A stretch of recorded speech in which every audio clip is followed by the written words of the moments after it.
যে আমার ডানে বামে থাকে, আমার কাজ করতেও বক্তব্য দিত, সে আম্বিয়া সরকার আজকে নাই। আমার চাচা হিলাল সরকার নাই, তাই না?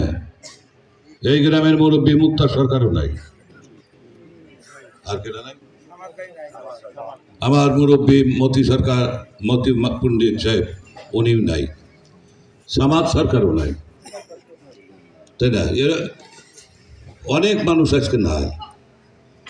তাদের প্রতি শ্রদ্ধা নিবেদন করে, তাদের রুহের মাগফিরাত করে কামনা করে আমি দুটি কথা বলবো।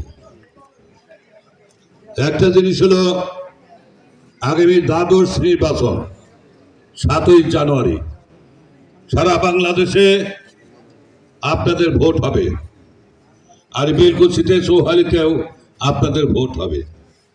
আজকে আপনারা হিসাব করেন, আমি আপনারা এখানে যারা আছি এই মাটির গন্ধে আমরা বড় হয়েছি, তাই না? চিনিরা উইরে আইসে জুড়ে বইছে, তারা কিন্তু এই মাঠের জন্ম না, এই মাটির বাইরের জন্ম। আমাদের দরদ আর তাদের দরদ একটা।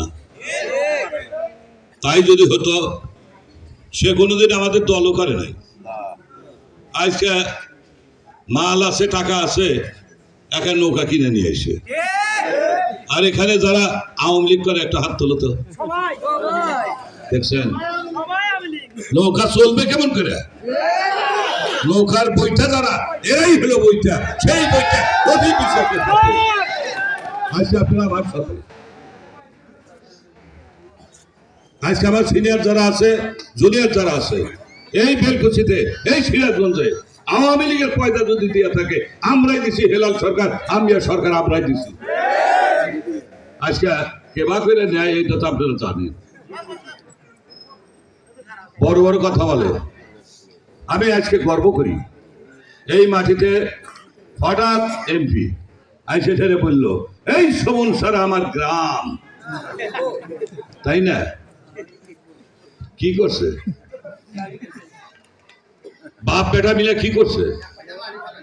আমার এলাকার মানুষ আপনারা জানেন, আমি 4 বছর আমার জেলা পরিষদের, এখনো আমার ক্ষমতা ছিল, আরো 4 বছর সেটা সাইডাতে এখানে দাঁড়াইছে।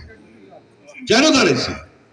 ষড়যন্ত্রের কাছে, অর্থের কাছে আমি কোনোদিনই নমিনেশন পাইনি। মন্ত্রী থাকা সত্ত্বেও আমাকে মনোনয়ন দেয় নাই। শেখ হাসিনা বলছেন যে আমি আমার সফল মন্ত্রী, তাকে আমি নমিনেশন দিতে পারি নাই। বানরের 10-70 দিক থেকে তাকে ঠেলা আজকে এই কাজটা করছে। তারা এখানে আসার পরে বেলকুচি আওয়ামী লীগের অবস্থা দেখেন, বইটা কোনে, নৌকা কোনে, নৌকা তো উল্টা ওরে করবে। এবার পড়বে না, বইরে গেছে।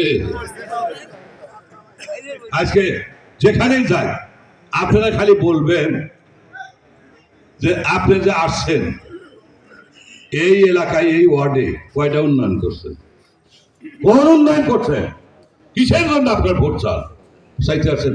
লজ্জা করে না? তাই আমরা নৌকাওয়ালা, আরে নৌকাওয়ালার জন্যই তো তোমরা কিরকম কাম করছাও, তোমাদের কত জনশক্তি আছে, শেখ হাসিনা পরীক্ষা করার জন্য আজকে এই সুযোগ দিছে। সুযোগ না, আজকে দল শেষ করছে, দলের মধ্যে গ্রুপে ঘরে ঘরে ক্যাডার তৈরি করতেছে। এই বলছি আমরা দল পয়দা করছি, আমরা সুখে দুঃখে আমরা ওই ইয়ে তো আমাদের এই যে এই গ্রামের